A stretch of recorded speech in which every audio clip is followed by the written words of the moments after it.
Hello नमस्कार दोस्तों, welcome to success career के इस प्लेटफॉर्म पे आप लोगों का फिर से एक बार स्वागत करते हैं। दोस्तों, आज का हमारा क्लास जो है क्लास 9 है और हम लोग पिछले वीडियो में हमने अभी पढ़ा था प्रत्यावर्ती धारा सिद्धांत हमने पढ़ा था और उसी का अभी बहुत सारा पार्ट और बहुत कुछ मतलब उसी का प्रत्यावर्ती धारा का ही कुछ शेष बचा है, उसके बारे में हम अभी पढ़ेंगे। तो दोस्तों, आज जो है हम लोग प्रत्यावर्ती धारा सिद्धांत में पढ़ रहे थे साइनसोडल वगैरह, साइनसोडल वेव, स्क्वायर वेव और वी मैक्सिमम और आरएमएस वैल्यू और औसत मान, पीक फेज, ये सब हमने पढ़ा था कल, ठीक। और उसके बाद हम उसी वे में चलते हुए आज हम पढ़ेंगे। देखिए, हमारा पहला जो है, आपका पहला टॉपिक हमारा रहेगा फेज के बारे में। फेज क्या होता है, ठीक है। क्या देखेंगे हम लोग फेज के बारे में कि फेज होता क्या है। तो देखिए दोस्तों, बिना देरी करते हुए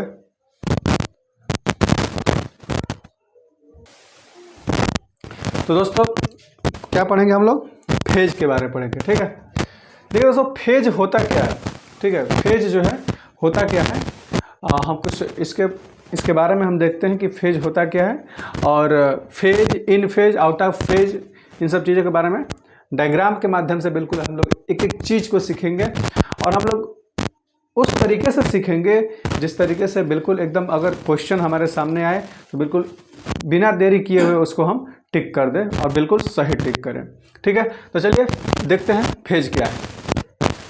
देखिए, फेज क्या होता है कि प्रत्यावर्ती विद्युत धारा यानी कि एसी इलेक्ट्रिक करंट जो है, या एसी इलेक्ट्रिक करंट या वोल्टता का मान क्या है, वोल्टता का मान एवं प्रवाह दिशा, ठीक है। प्रवाह दिशा क्या होता है, निरंतर जो है, निरंतर परिवर्तित होती रहती है। क्या होती है, निरंतर परिवर्तित होती रहती है।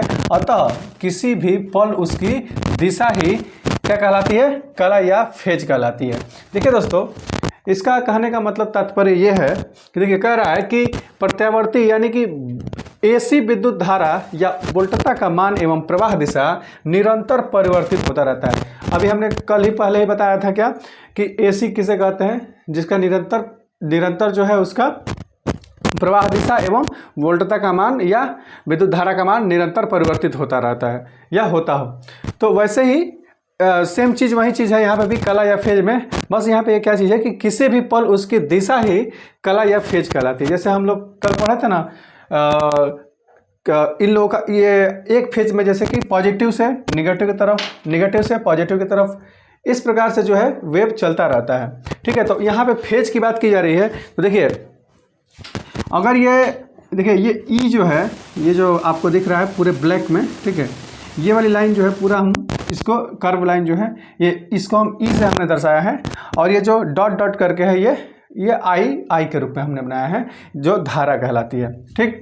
तो अब कह रहा है कि अतः किसी भी पल उसकी दिशा ही, अब मान लीजिए कि दिशा क्या है, पॉजिटिव से निगेटिव, तो किसी भी पल उसकी दिशा, जैसे मान लीजिए कि 180 डिग्री पर उसकी दिशा, ठीक है, 180 डिग्री पे क्या हो रही है, पॉजिटिव से निगेटिव की तरफ जा रही है, ठीक। तो उसकी दिशा ही क्या कहलाती है, कला या फेज कहलाती है। और उनके जो देखिए, ये ई है, ये वोल्टता और ये आई धारा है। अब दोनों जब जा रही है 180 से फिर नीचे जा रही है निगेटिव की तरफ, तो ये जो स्थिति है यही क्या कहलाती है, कला या फेज कहलाती है, ठीक है। आगे देखिए, आगे बात करते हैं इन फेज की बात। आगे क्या बात करेंगे हम, इन फेज। देखिए, ये तो फेज रहा, अब हम पढ़ेंगे इन फेज। इन फेज क्या होता है, देखिए दोस्तों, इन फेज क्या होता है कि जब दो प्रत्यावर्ती राशियाँ यानी कि एसी राशियाँ, जैसे कि विद्युत धारा और वोल्टता, विद्युत धारा, देखिए विद्युत धारा क्या, आई, और वोल्टता ई, साथ साथ बढ़ती घटती हुई एक ही समय अपने शिखर मान पर पहुंचती है। देखिए, यहाँ से देखिए स्टार्ट हुआ, अब वोल्टता बढ़ रहा है, ठीक, और यहाँ पे आई धारा भी बढ़ रहा है, तो दोनों का देखिए दोनों शिखर मान पे एक ही समय पे पहुंच रहे हैं 90 डिग्री पे एकदम बिल्कुल। ये टाइम देखिए टाइम है ना, तो एक ही समय पे बिल्कुल ये पहुंच रहे हैं। क्या चीज़, मैक्सिमम इन लोग का जो शिखर मान है बिल्कुल वो एक समय पर पहुंच रहा है। तो एक ही समय अपने शिखर मान पर पहुंचती है, तो वे जो देखिए दोनों लोग ये पहुंच रहे हैं एक ही समय पर, तो वो क्या कहलाती है, इन फेज कहलाती है। क्या कहलाती है, इन फेज। यानी कि एक साथ अगर पहुंच रहा है तो वो क्या कहलाएगा, इन फेज कहलाएगा। क्या कहलाएगा, इन फेज। यानी कि इन फेज में क्या होता है कि वोल्टता ई और धारा आई यानी कि करंट आई दोनों जो है अगर साइनोसॉइडल वेव में चल रहा है, तो जो पीक वैल्यू है उसका शिखर मान जो है, वो शिखर मान जो है एक समय पर बिल्कुल एक समय पर उन लोग एक समय पर वोल्टता और धारा एक समय पर पहुंचता है, उसी को हम क्या कहते हैं, इन फेज कहलाता है। उसको क्या कहते हैं हम, इन फेज कहते हैं। ठीक है, अब देखिए चलिए हम आगे देखते हैं इन फेज। अब देखेंगे आउट ऑफ फेज। ठीक है, क्या देखेंगे, आउट ऑफ फेज। चलिए इसको नोट करना है तो नोट कर लीजिए। चलिए इसको हम मिटा देते हैं और आगे हम बताते हैं आपको आउट ऑफ फेज। तो देखिए दोस्तों, आगे हम क्या पढ़ेंगे, आउट ऑफ फेज। क्या पढ़ेंगे, आउट ऑफ फेज। अभी हमने क्या पढ़ा, इन फेज। क्या पढ़ा हमने, इन फेज। अब हम पढ़ेंगे आउट ऑफ फेज पढ़ेंगे। ठीक, तो दोस्तों आउट ऑफ फेज क्या होता है कि देखिए उसमें क्या था, इन फेज में क्या था कि दो प्रत्यावर्ती राशियाँ यानी कि वोल्टता और धारा कि उसका जो शिखर मान है वो बिल्कुल एक समय पर शिखर मान का वैल्यू बराबर हो और एक समय पे ही शिखर मान का वैल्यू बराबर हो, तो वो इन फेज कहलाता था। ठीक, अब यहाँ पे क्या है कि यहाँ पे एक समय पे नहीं होकर के बल्कि अलग अलग डिग्री पे या अलग अलग समय पे इन लोगों का जो शिखर मान होगा वो अलग अलग होगा। ठीक, तो देखिए अगर शिखर मान जो है अलग अलग डिग्री पे होगा तो वो क्या कहलाएगा, आउट ऑफ फेज कहलाएगा। क्या उसको लिखवाने की ज़रूरत है आपको, चलिए अगर है ऐसा तो आप लोग लिख लीजिए या समझ लीजिए। देखिए मैंने कहने का मतलब ये है कि आउट ऑफ फेज क्या है कि देखिए यहाँ पे इन फेज में क्या हो रहा था कि धारा जो है वोल्टता और धारा उसका जो पीक वैल्यू था वो एक समय पे होता है या एक डिग्री पे, जैसे 90 डिग्री पे इसका पीक वैल्यू है, तो वैसे ही इसमें क्या होगा कि देखिए यहाँ पे 90 डिग्री पर पीक वैल्यू है, किसमें, इन फेज में। तो आउट फेज में क्या होगा कि अगर ये 90 डिग्री पे है, अगर 90 डिग्री पे वोल्टता है तो धारा क्या हो जाएगा, हो सकता है कि उसको हम 80 डिग्री पे कर ले। ठीक है, यानी कि कुछ अंतर होना चाहिए। ठीक है, तो जब अंतर होगा तो क्या कहलाएगा, आउट ऑफ फेज कहलाएगा। ठीक है, मतलब क्या, वोल्टता और धारा का जो मैक्सिमम वैल्यू होगा, मैक्सिमम यानी कि पीक वैल्यू होगा, वो क्या होगा, शिखर मान क्या होगा आपका, उसमें भिन्नता दिखाई देगी यानी कि अलग अलग होगा। ठीक है, तो वो क्या कहलाएगा, आउट ऑफ फेज कहलाएगा। ओके, चलिए आगे देखते हैं।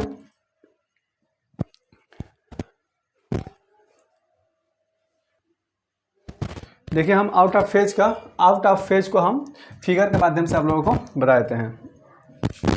देखिए दोस्तों, अगर हमारा ये टाइम हो गया, क्या हो गया हमारा टाइम, ठीक है, और ये 0 डिग्री, यहाँ से जैसे मान लीजिए कि वोल्टता, यहाँ से वोल्टता ऐसे जाएगा। ठीक,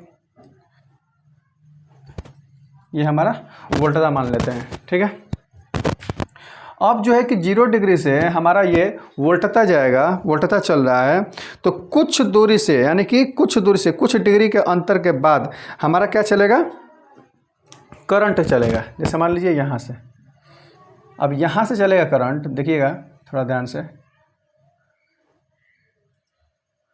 ये करंट यहाँ से चलेगा अगर, तो ये हमारा पहुँचेगा इधर,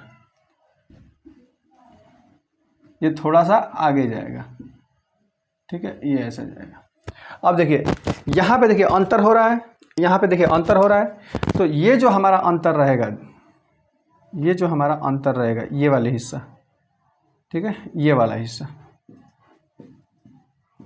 ठीक है, ये वाला जो अंतर है, ये इतना दूरी, ये वाला हिस्सा, तो ये हमारा क्या कहलाता है, इसको हम Q से डिनोट करते हैं। किस से डिनोट करते हैं, Q से डिनोट करते हैं। अब ये मैक्सिमम वैल्यू देखिए इसका, किसका, ये मान लीजिए कि E वोल्टता है और ये I धारा है। तो भाई I धारा है, तो इसका जो पीक वैल्यू होगा, इसका ये पीक वैल्यू है किसके लिए, किसके लिए, ये E के लिए, ठीक है, वोल्टता के लिए, और I के लिए पीक वैल्यू आपका यहाँ पे हो जाएगा। वैसे ही यहाँ पे भी ये पीक वैल्यू हो जाएगा और ये इसके लिए आई के लिए पीक वैल्यू हो जाएगा। ठीक है, तो अब इसमें क्या चीज़ है कि आउट ऑफ फेज में आप लोग क्या देख रहे हैं, इसमें देखने को ये मिल रहा है कि यहाँ पे एक समय का अंतर हो रहा है। क्या हो रहा है, यहाँ पे एक ही समय पर वोल्ट था और धारा इक्वल हो रहा था, और यहाँ पे समय चेंज हो गया और यहाँ पे कोण चेंज हो गया, यानी कि इसका कोण चेंज हो गया, टाइम चेंज हो गया। तो जब कोण और टाइम चेंज हो गया तो वो कहलाएगा हमारा आउट ऑफ फेज कहलाता है। वही क्या कहलाता है, आउट ऑफ फेज कहलाता है। ठीक है, चलिए अब देखिए हम इसी को हम वेक्टर रिप्रेजेंटेशन करके बताते हैं आप लोगों को। जैसे मान लीजिए इन फेज के लिए हमारा क्या था कि इन फेज के लिए क्या था हमारा कि जो वोल्टता है ई और यहाँ पे धारा है आई। तो देख रहे हैं धारा जो है आई क्या हो रहा है कि भाई एक ही समय पे हो रहा है। क्या हो रहा है, एक ही समय पे, यानी कि 90 डिग्री पे हो रहा है, तो बिल्कुल 90 डिग्री पे ही बिल्कुल पीक वैल्यू बराबर चल रहा है। इधर भी वही चीज़ है। ठीक है, और दूसरी बात है कि अगर बात किया जाए कि आउट ऑफ फेज के लिए वेक्टर रिप्रेजेंटेशन किया जाए, देखिए मैं यहाँ पे बता के दिखाता हूँ आपको। ये आपका मान लीजिए कि करंट, ठीक है, सॉरी ये जो है वोल्ट था ई मान लीजिए, तो ये जस्ट इसके नीचे से हमारा ये जाएगा क्या, आई। अब देखिए इनका जो अंतर है, हमने यहाँ पे क्यू जो ये डिनोट किया है किसमें, ये ग्राफिक रिप्रेजेंटेशन में क्यू से जो ये अंतर दिख रहा है हमारा आई और ई के बीच में जो अंतर दिख रहा है, वहीं आई और ई के बीच में ये हमारा जो ये अंतर रहेगा, ये फेज का अंतर रहेगा, वो क्या रहेगा, वो उसको हम बोलेंगे क्यू। ठीक है, वो क्यू से ही इसको अंतर को दर्शाते हैं। ठीक है, जब कुछ ना कुछ अंतर आ जाए तो वहाँ पे आउट ऑफ फेज हो जाएगा, और कोई अंतर ना हो तो वो क्या हो जाएगा, इन फेज हो जाएगा। ठीक है, चलिए इसको बनाना चाहते हैं तो बना लीजिए, इसको आगे मिटा करके हम आगे चलते हैं। देखिए दोस्तों, मिटाने से पहले हम आपको बता दें एक चीज़ और, कि अगर ये फेज का जो अंतर है, जैसे मतलब कि वोल्टता और आई में जो अंतर होगा, अगर अंतर 90 डिग्री का होगा, ठीक है, अगर 90 डिग्री का होगा तो क्वाड्रेचर कहलाता है। क्या कहलाता है, क्वाड्रेचर कहलाता है। अगर फेज अंतर क्या हो जाए, 90 डिग्री हो, तो उसको हम बोलते हैं क्वाड्रेचर। ठीक है, क्वेश्चन पूछा गया है बिल्कुल, क्वाड्रेचर।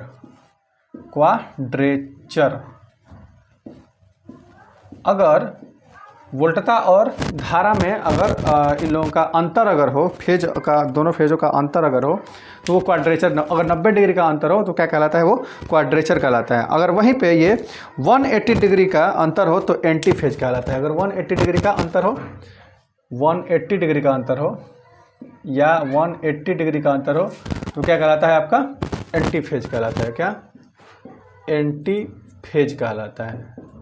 ठीक है, 90 डिग्री का अंतर हो तो क्वाड्रेचर कहलाता है, और 180 डिग्री का अंतर हो तो क्या कहलाता है, एंटी फेज कहलाता है। ठीक है, चलिए आगे चलते हैं।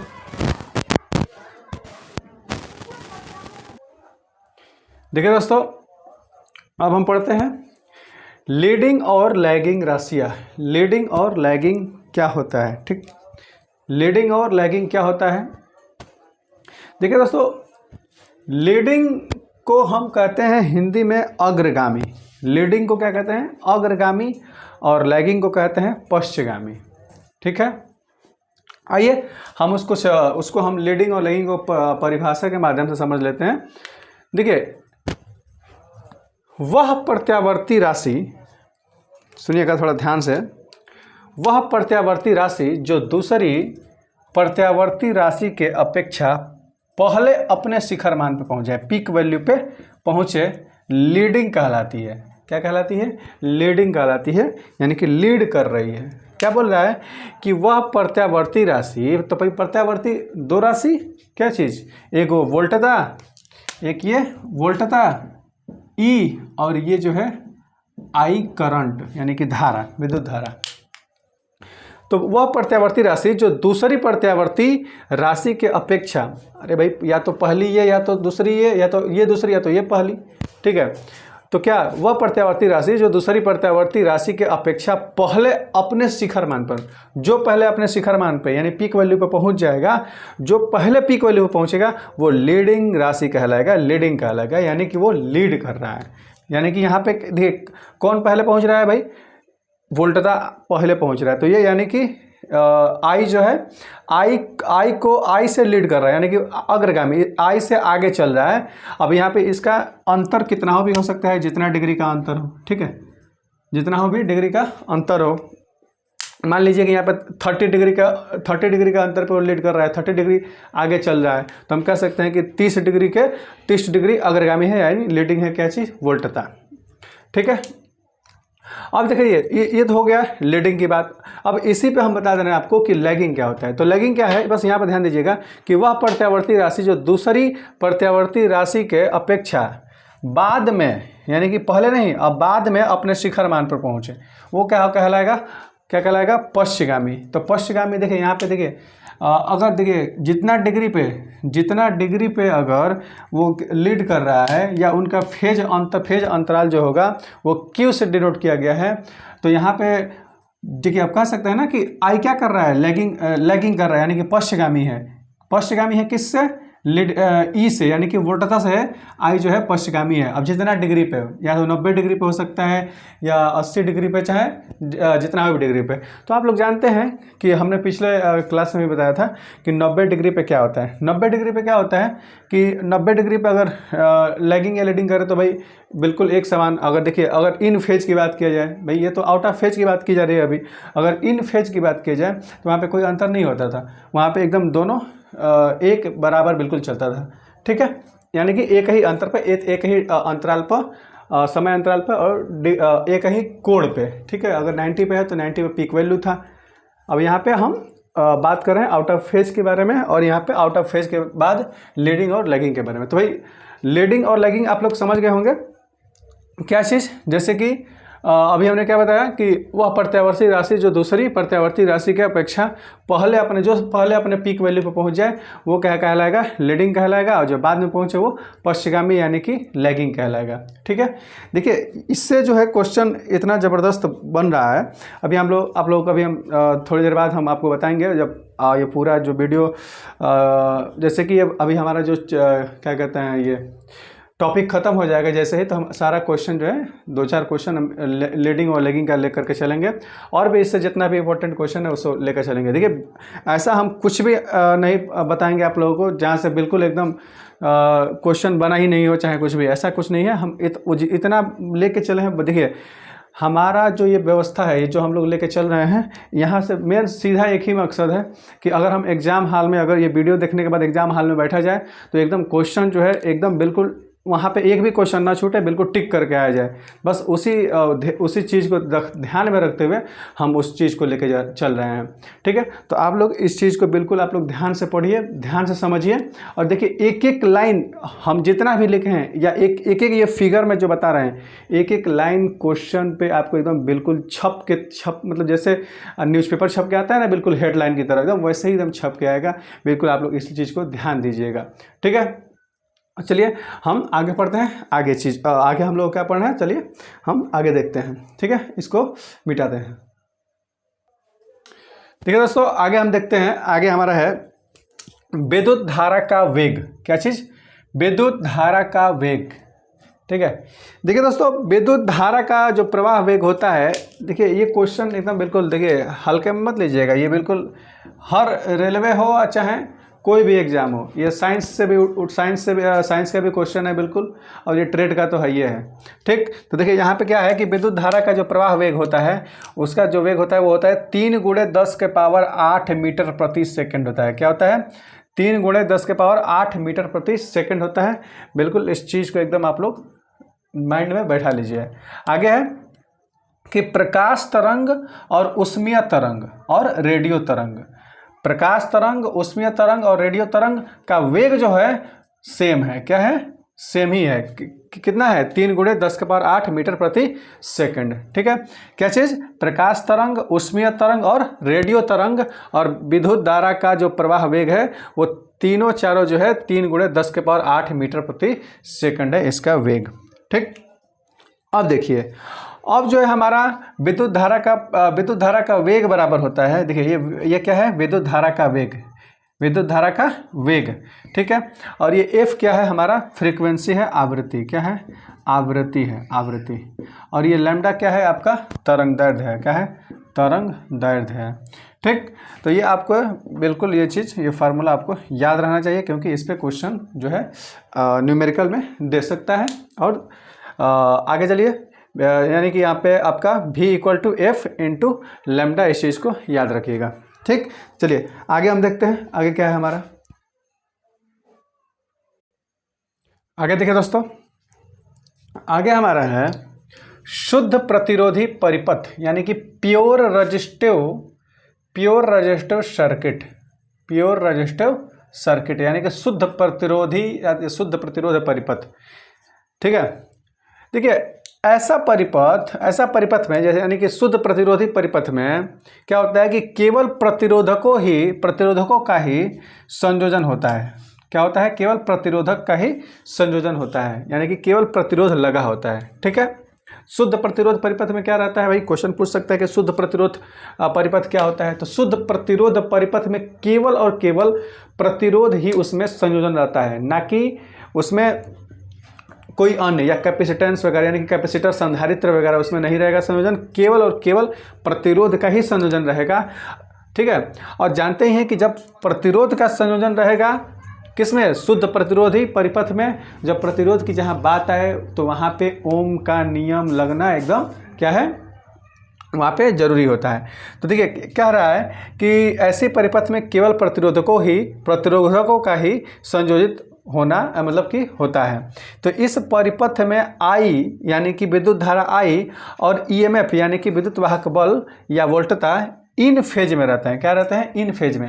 अभी हमने क्या बताया, इन फेज क्या था, इन फेज मतलब क्या था कि जो हमारा शिखर मान है, शिखर मान बराबर होना चाहिए वोल्टता और I का, वोल्टता और विद्युत धारा का जो है शिखर मान बिल्कुल बराबर होना चाहिए, एकदम एक समय पे होना चाहिए, ठीक है। तो इन फेज में था। तो उसी चीज़ पे अगर देखा जाए तो इस परिपथ में I और EMF यानी कि वोल्टता इन फेज में ही रहता है। इन फेज में कब रहता है, भाई पूछ सकता है ना कि शुद्ध प्रतिरोधी परिपथ कौन से फेज में रहता है या किस फेज में रहता है। तो याद रखिएगा कि इन फेज में रहता है। किस चीज में रहता है, इस इन फेज में रहता है। क्या चीज़, pure resistive circuit, PRC, pure resistive circuit जो है इन फेज में रहता है, ठीक है।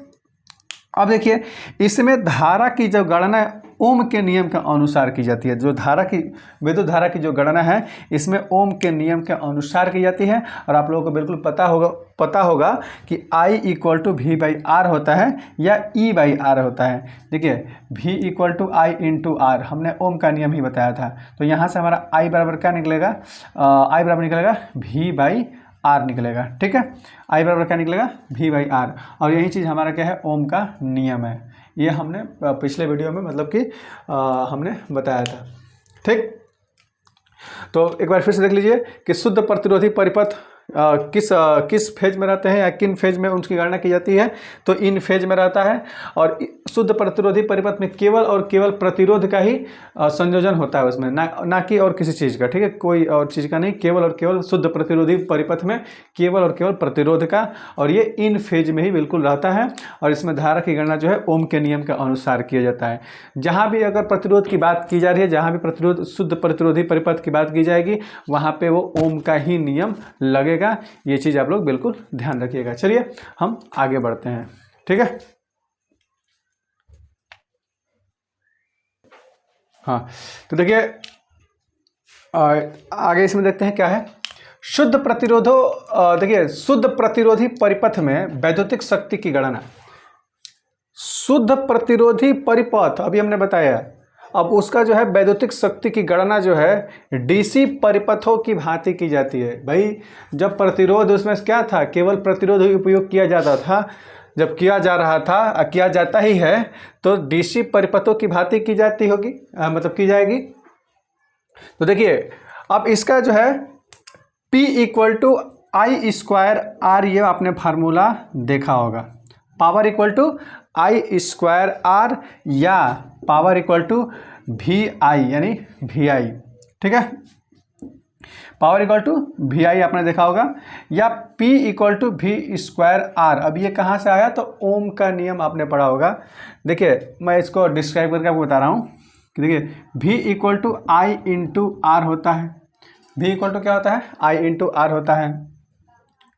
अगर यहाँ पे V का वैल्यू, अगर ये वाला V का वैल्यू इसमें अगर रखा जाए, इसमें रखा जाए, तो हमारा क्या आएगा, ये आई आर है तो आई स्क्वायर हो जाएगा, क्या हो जाएगा, आई स्क्वायर, और ये आर है तो आर हो जाएगा, ठीक, क्या हो जाएगा हमारा, आर हो जाएगा। तो यानी कि देखिए यहाँ से निकला ना, P equal to I square, R निकल गया, ये वाला निकल गया। अब देखा जाए कि अगर आई का वैल्यू निकाला जाए, ठीक है, अगर यहीं से देखा जाए आई का वैल्यू, तो I equal to V by R, I equal to V by R. अब हम अगर यहाँ पे रख दूँ वी का वैल्यू, सॉरी आई का वैल्यू रख दूँ, तो यहाँ पे हमारा क्या निकलेगा, अगर इस वाले आई का वैल्यू हम इसमें फिर रख दूँ तो क्या निकलेगा हमारा, देखिए आई का वैल्यू तो देखिए वी हो जाएगा तो वी स्क्वायर आर हो जाएगा, तो यहाँ से हमारा क्या निकलेगा, V square R, P equal to क्या निकलेगा, वी स्क्वायर आर निकल जाएगा, ठीक है। तो power equal to V I याद रखिएगा, या power equal to I square R, या power equal to V square by R. ये तीनों फार्मूला बिल्कुल जो है आप लोग को के दिमाग में बिल्कुल छपा होना चाहिए, ठीक है। चलिए अब हम आगे पढ़ते हैं, क्या पढ़ेंगे हम लोग, इंडक्टेंस पढ़ेंगे, क्या पढ़ेंगे, इंडक्टेंस पढ़ेंगे। तो चलिए आप लोग इसको नोट करना चाहें तो नोट कर लीजिए, हम पढ़ते हैं आगे इंडक्टेंस। देखिए दोस्तों आगे हम लोग देखते हैं इंडक्टेंस, ठीक है। इंडक्टेंस को हम लोग एल से डिनोट करते हैं, किस चीज़ से, एल से। और इंडक्टेंस का जो मात्रक होता है वो हेनरी होता है, क्या होता है, हेनरी, कैपिटल एच, हेनरी होता है, ठीक। अब देखिए इंडक्शन होता क्या है, इंडक्शन क्या चीज़, इंडक्शन क्या होता है, इसको थोड़ा ध्यान दीजिए। किसी कुंडली में एसी प्रवाहित करने पर, किसी कुंडली में एसी प्रवाहित करने पर उसके चारों ओर, कोई कुंडली है, फेरा बनाया गया है, ठीक है, और उसमें एसी प्रवाहित किया जा रहा है, और प्रवाहित करने पर उसके चारों ओर एक प्रत्यावर्ती चुंबकीय क्षेत्र, चुंबक क्षेत्र, प्रत्यावर्ती एक चुंबक क्षेत्र स्थापित हो जाता है। क्या होता है, एक चुंबकीय क्षेत्र स्थापित हो जाता है, और इस क्षेत्र में अवस्थित उस कुंडली, इस देखिए जो चुंबकीय क्षेत्र स्थापित होता है उस क्षेत्र में अवस्थित कुंडली अथवा दूसरे कुंडली में फैराडे के नियम अनुसार, फैराडे के नियमानुसार क्या हो जाता है, विद्युत वाहक बल पैदा हो जाता है या उत्पन्न हो जाता है। वही क्या कहलाता है हमारा, प्रेरक या इंडक्टेंस कहलाता है, या इंडक्शन कहलाता है, प्रेरक कहलाता है। क्या चीज़ कह रहा है कि किसी कुंडली में एसी प्रवाहित की जाए, कोई कुंडली है उसमें एसी प्रवाहित किया जाए, और एसी प्रवाहित करने पर उसके चारों ओर जो है क्या होता है, एक प्रत्यावर्ती चुंबकीय क्षेत्र स्थापित हो जाता है, और इस क्षेत्र में अवस्थित उस कुंडली या दूसरे कुंडली में फैराडे के नियम अनुसार, देख किस नियम के अनुसार, ये चीज़ देखिए ये इंपॉर्टेंट चीज़ है, हमारा जो ये कहने का मतलब है ये चीज़ जो है फैराडे। अब यानी कि फैराडे के नियम अनुसार उसमें क्या हो जाता है जी, क्या हो जाता है, विद्युत वाहक बल पैदा हो जाता है, इंडक्शन, या वही चीज़, यही प्रक्रिया जो है इंडक्शन या प्रेरक कहलाता है। क्या कहलाता है, प्रेरक कहलाता है या इंडक्शन कहलाता है, ठीक है। तो ये चीज़ को ध्यान देना है, क्या चीज़, फैराडे के नियमानुसार, ठीक है, इंडक्शन। यानी कि प्रेरक उत्पन्न होता है, प्रेरक अगर बनता है और विद्युत वाहक बल उत्पन्न होता है किसी कुंडली में, भाई कुंडली में अगर विद्युत वाहक बल उत्पन्न हो रहा है, भाई दो कुंडली ऐसे है और एक में विद्युत उसमें एसी प्रवाहित कराया जा रहा है, और चारों ओर एक प्रत्यावर्ती चुंबकीय क्षेत्र स्थापित हो जाएगा, और इस क्षेत्र में अवस्थित उसी कुंडली अथवा दूसरे कुंडली में फैराडे के नियमानुसार, ये चीज़ ध्यान देना है कि फैराडे के नियमानुसार उसमें क्या हो जाता है, एक विद्युत वाहक बल यानी कि ई क्या हो जाता है, उत्पन्न हो जाता है, और यही चीज़ क्या कहलाता है, इंडक्शन या प्रेरक कहलाता है, ठीक है। आगे देखिए, आगे है कि डीसी परिपथों में इंडक्शन नामक प्रभाव का कोई अस्तित्व नहीं होता है। देख लीजिए, ध्यान सुनिएगा, ये एकदम वन लाइनर के रूप में क्वेश्चन बिल्कुल आया हुआ है। देखिएगा क्या कह रहा है कि डीसी परिपथों में इंडक्शन नाम का कोई भी अस्तित्व नहीं है। इंडक्शन नामक प्रभाव का कोई भी अस्तित्व नहीं है। इंडक्शन नामक प्रभाव का कोई अस्तित्व है ही नहीं भाई। देखिए डीसी परिपथ में इंडक्शन का कहाँ से बात आएगा, नहीं आ ही नहीं सकता है भाई, क्योंकि इंडक्शन में क्या होता है कि एसी प्रवाहित कराया जाएगा। जहाँ पे एसी की बात की जाए तो वहाँ पर डीसी की क्या मतलब है, ठीक है। तो वहाँ पे मतलब कि डीसी परिपथ में इंडक्शन नामक प्रभाव का कोई भी अस्तित्व होता ही नहीं है, ये चीज़ को ध्यान देना है। आगे है हमारा, आगे दिया है कि इंडक्शन के लिए, ध्यान दीजिएगा, इंडक्शन के लिए दो कुंडलियों को आपस में संयोजित अथवा स्पर्श करने की जरूरत या आवश्यकता नहीं होती है। ज़रूरत या आवश्यकता नहीं होती है भाई। कुंडली अगर बनाई जा रही है तो अगर एक कुंडली इधर एक कुंडली इधर है तो उन दोनों के बीच में क्या अभी मैंने बताया कि चुंबकीय क्षेत्र स्थापित हो जाता है। और चुंबकीय क्षेत्र जब स्थापित हो जाता है तो उसमें फैराडे के नियमानुसार उसमें एक विद्युत वाहक बल उत्पन्न हो जाता है, वही प्रेरक कहलाता है। तो देखिए जब विद्युत वाहक बल यानी कि इंडक्शन कहलाता है तो इंडक्शन के लिए दो कुंडलियों का आपस में संयोजित या स्पर्श रहने की या करने की कोई ज़रूरत नहीं होती है। ये चीज़ आप लोगों को बिल्कुल ध्यान देना है। और अगला देखिए कि एक हेनरी बराबर होता है वो 1 वोल्ट बटे 1 कूलाम। 1 हेनरी बराबर होता है क्या, किसके बराबर होता है? 1 हेनरी 1 वोल्ट प्रति 1 कूलाम के बराबर होता है। ये चीज़ को बिल्कुल भी आप लोग एकदम नोट कर लीजिएगा, ठीक है। चलिए आगे बढ़ते हैं हम लोग। आगे देखो दोस्तों, आगे हमारा है इंडक्टेंस की गणना। देखिए दोस्तों, इंडक्टेंस की गणना कैसे की जाती है, तो आप लोग जानते हैं कि इंडक्टर को हम L से डिनोट करते हैं। तो L बराबर हमारा होता है N फाई बाई आई, और इसका मात्रक होता है, अभी हमने पीछे बताया कि हेनरी होता है, और या तो अगर हेनरी होता है या उसको हम मिली हेनरी में अगर दिया हो तो मिली हेनरी छोटा मात्रक होता है और बड़ा मात्रक हेनरी होता है, ठीक है। तो L जो है, L बराबर क्या होता है? N phi by I. N हमारा क्या है यहाँ पे? देखिए N जो है हमारा ये फेरों की संख्या है। क्या है? लपेटों की संख्या या फेरों की संख्या है, ठीक है। N क्या है? फेरों की संख्या, ठीक है। और I हमारा क्या है यहाँ पे? I हमारा धारा है। क्या है? I हमारा यहाँ पे धारा है, यानी कि कुंडली में गुजरने वाली धारा है, ठीक है। और फाई हमारा क्या है? फाई जो है कुंडली में गुजरने वाला चुंबकीय फ्लक्स है। क्या है हमारा ये? चुंबकीय फ्लक्स। क्या है? चुंबकीय फ्लक्स है। और चुंबकीय फ्लक्स का मात्रक क्या होता है? वेबर होता है। वेबर होता है। देखिए चुंबकीय फ्लक्स का मात्रक क्या होता है? वेबर होता है। और ये फाई हमारा चुंबकीय फ्लक्स है, और ये N जो है फेरों की संख्या है, और ये I जो है विद्युत धारा है। क्या है? विद्युत धारा, कुंडली में बहने वाली, प्रवाहित होने वाली विद्युत धारा। अब देखिए विद्युत धारा का मात्रक क्या होता है? एम्पियर होता है। I का मात्रक क्या होता है? करंट का मात्रक, धारा का मात्रक एम्पियर होता है। क्या होता है? एम्पियर होता है। और चुंबकीय फ्लक्स का मात्रक क्या होता है? वेबर होता है। ये चीज़ को ध्यान रखिएगा, ठीक है। चलिए आगे देखते हैं। सेल्फ इंडक्टेंस क्या होता है? सेल्फ इंडक्टेंस प्रेरकत्व। देखिए किसी कुंडली में एसी प्रवाहित करने पर, कोई कुंडली है उसमें अगर एसी प्रवाहित किया जाए तो उसके द्वारा विद्युत धारा के मान में हो रहे परिवर्तनों का, भाई विद्युत धारा अगर कोई कुंडली है, ठीक है, कोई कुंडली है उसमें एसी प्रवाहित किया जा रहा है, तो एसी प्रवाहित करने के बाद उसमें जो विद्युत धारा है, विद्युत धारा के अगर मान में कोई परिवर्तन हो रहा है, अगर परिवर्तन हो रहा है और उसी परिवर्तन का अगर विरोध हो रहा है, अगर उस परिवर्तन का अगर हो रहा है उसमें विरोध होने लगे तो उस गुण को सेल्फ इंडक्टेंस या स्वप्रेरकत्व कहते हैं। क्या कहते हैं? स्वप्रेरकत्व कहते हैं। यानी कि किसी कुंडली में एसी प्रवाहित करने पर उसके द्वारा विद्युत धारा के मान में हो रहे परिवर्तनों का विरोध करने का जो गुण है वो क्या कहलाता है? सेल्फ इंडक्टेंस या स्वप्रेरकत्व कहलाता है। ये चीज़ आपको ध्यान देना है, ठीक है। आगे देखिए, सेल्फ इंडक्टेंस के कारण, देखिए सेल्फ इंडक्टेंस के कारण कुंडली में एक ईएमएफ प्रेरित हो जाता है। क्या है?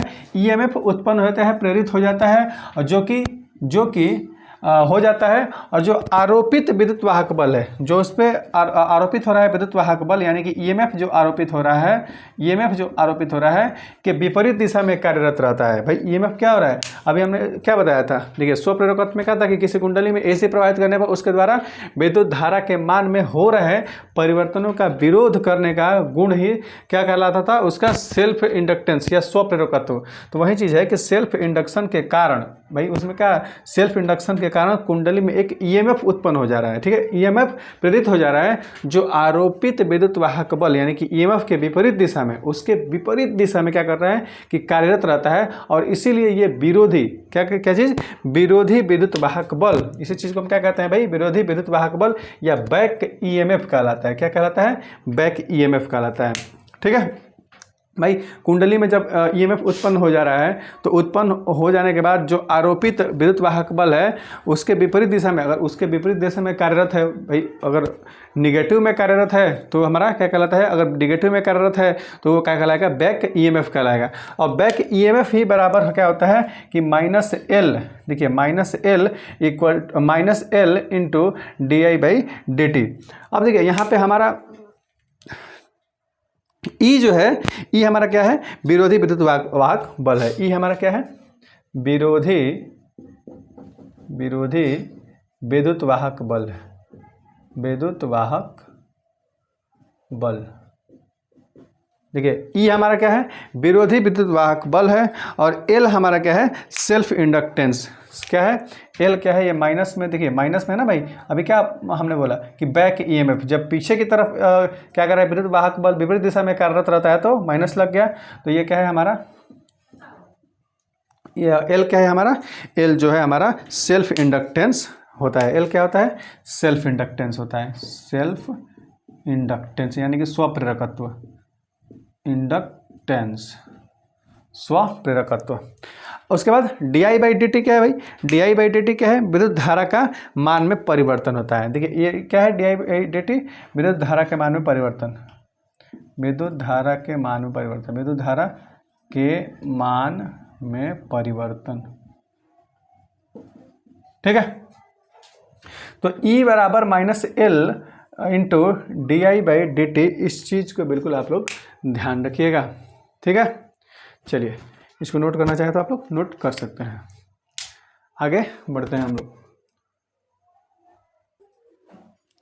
तो देखिए दोस्तों, आगे हमारा है म्यूचुअल इंडक्टेंस। क्या है हमारा, म्यूचुअल इंडक्टेंस, म्यूचुअल इंडक्टेंस।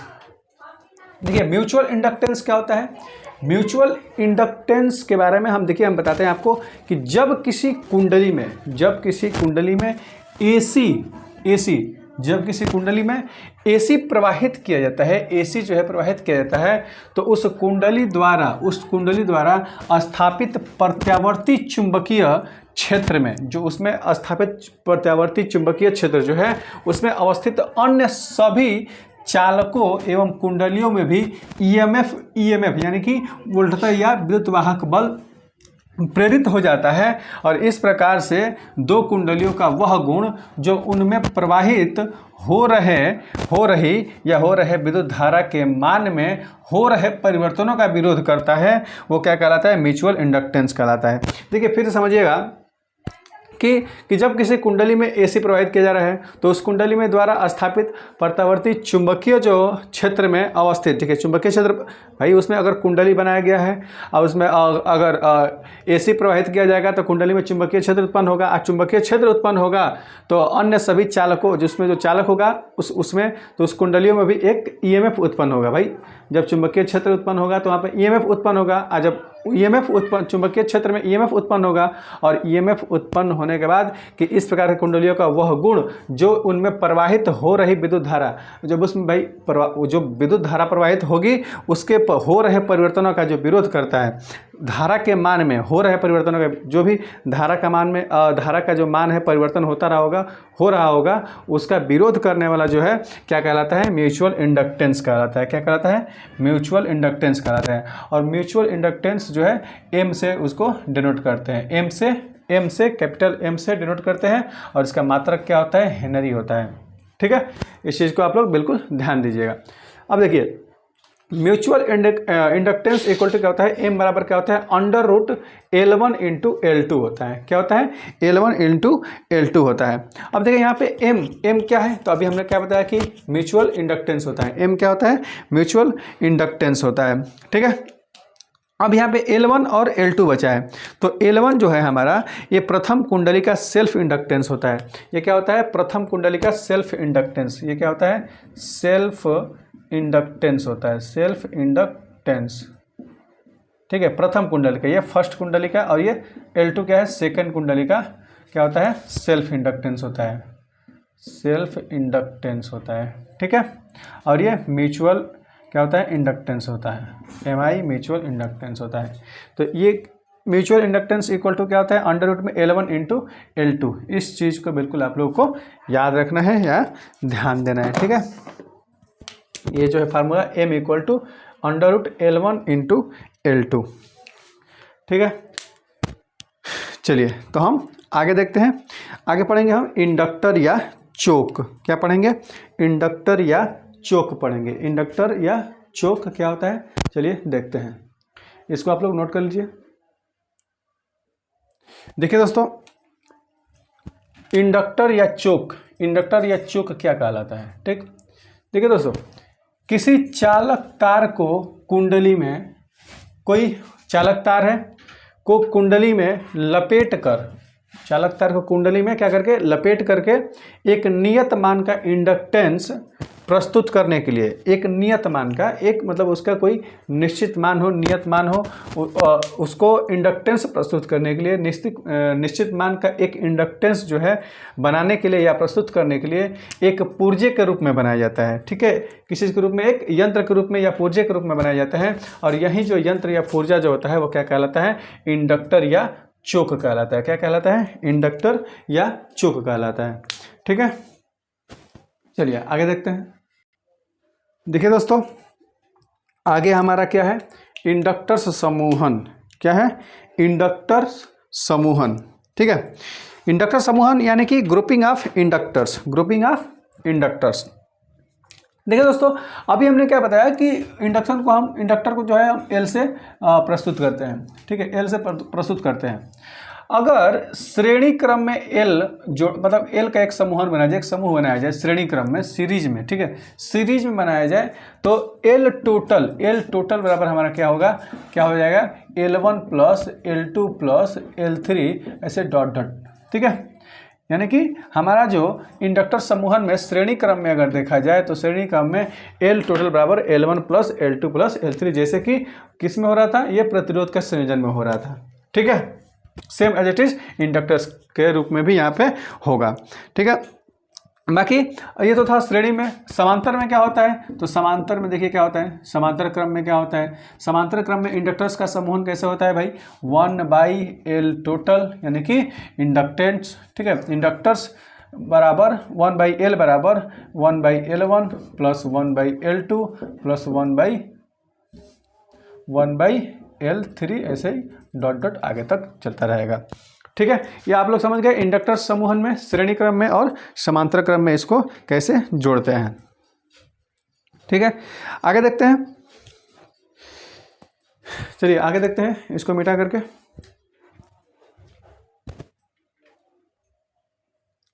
देखिए दोस्तों, देखिए बात किया जा रहा है कि यदि दो इंडक्टर्स, ठीक है, यदि दो इंडक्टर्स के मध्य में अगर म्यूचुअल इंडक्टेंस भी विद्यमान हो जाए, ठीक है, म्यूचुअल इंडक्टेंस भी अगर विद्यमान हो जाए, तब उस स्थिति में जो है एक फार्मूला निकल के आएगा कि LT बराबर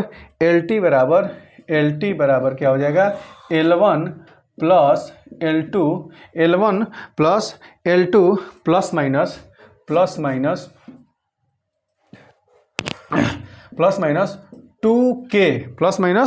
2K under root L1 L2 plus minus 2K under root L1 L2। ठीक है, क्या आएगा, 2K।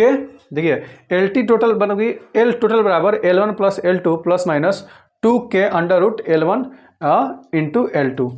बात क्या कब की ये बात की जा रही है, ये कब होगा ये चीज़, L1 L2 plus 2K plus minus 2k और under root L1 into L2 जब यदि दो इंडक्टर्स के मध्य में, भाई इंडक्टर्स को अगर श्रेणी में जोड़ा गया था तो L1 plus L2 plus L3 इस प्रकार से, और समांतर में क्या था 1/L total equal to 1/L1 इस तरीके से।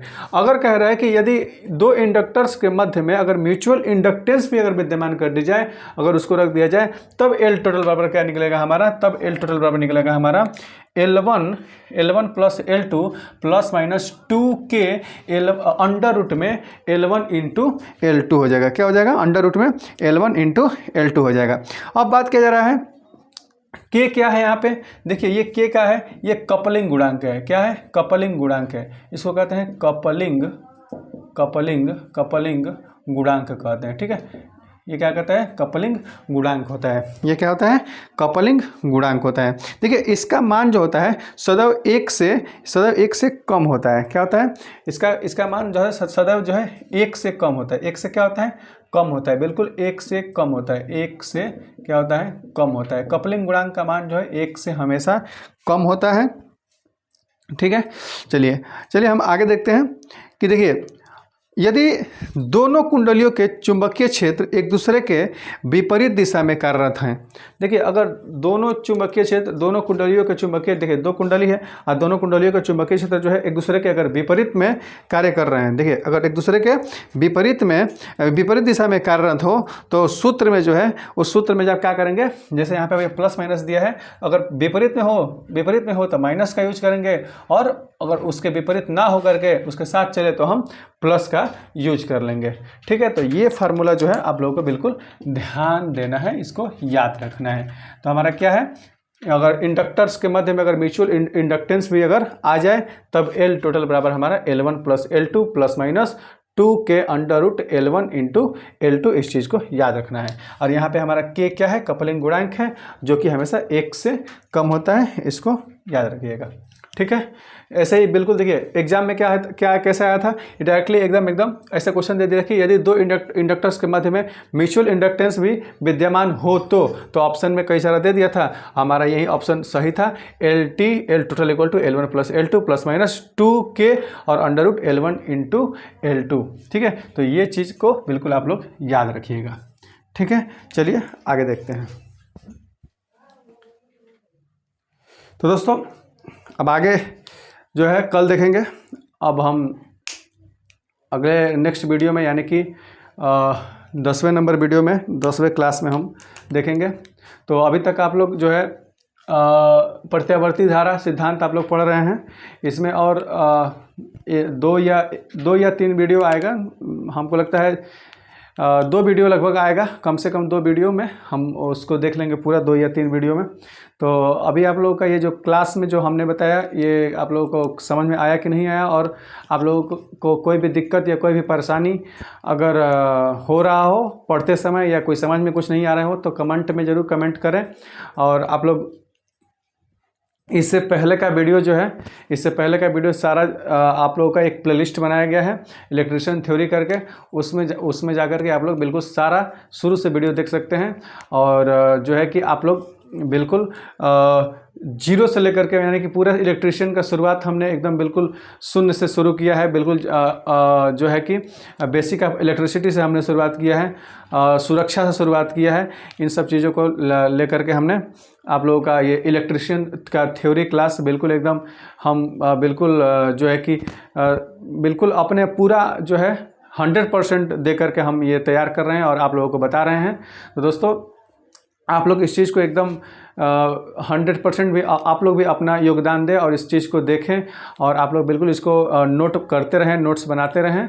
और जो है कि कोई भी एग्ज़ाम हो जिसमें अगर इलेक्ट्रिशियन ट्रेड का कोई भी अगर क्वेश्चन फंसता है, कोई भी आता है, तो आप लोग निश्चित रूप से एकदम निश्चिंत हो जाइए कि यहीं से आपका बिल्कुल सारा क्वेश्चन का सल्यूशन यहीं से मिलेगा। और इसी चैनल के माध्यम से आप लोगों को इलेक्ट्रिशियन ट्रेड को बिल्कुल एकदम बढ़िया तरीके से पढ़ाया जाएगा, बिल्कुल बढ़िया तरीके से आपको क्वेश्चन सॉल्व भी कराया जाएगा। और मैं पूरे दावे के साथ कहता हूं कि आप लोग बिल्कुल अगर वीडियो अगर आप पूरा देख लेते हैं, इलेक्ट्रिशियन का फुल थ्योरी आप देख लेते हैं, तो मैं पूरा ये दावे के साथ कह सकता हूँ कि आप लोग जो है कि एक भी क्वेश्चन जो है इलेक्ट्रीशियन ट्रेड का, चाहे कोई भी एग्जाम हो, उसमें आप लोग छोड़ के नहीं आएंगे। तो आप लोग बिल्कुल इस चीज़ को देखते रहें और बिल्कुल मेहनत करते रहें। तो चलिए हम अगले क्लास में मिलेंगे, तब तक के लिए धन्यवाद, नमस्कार।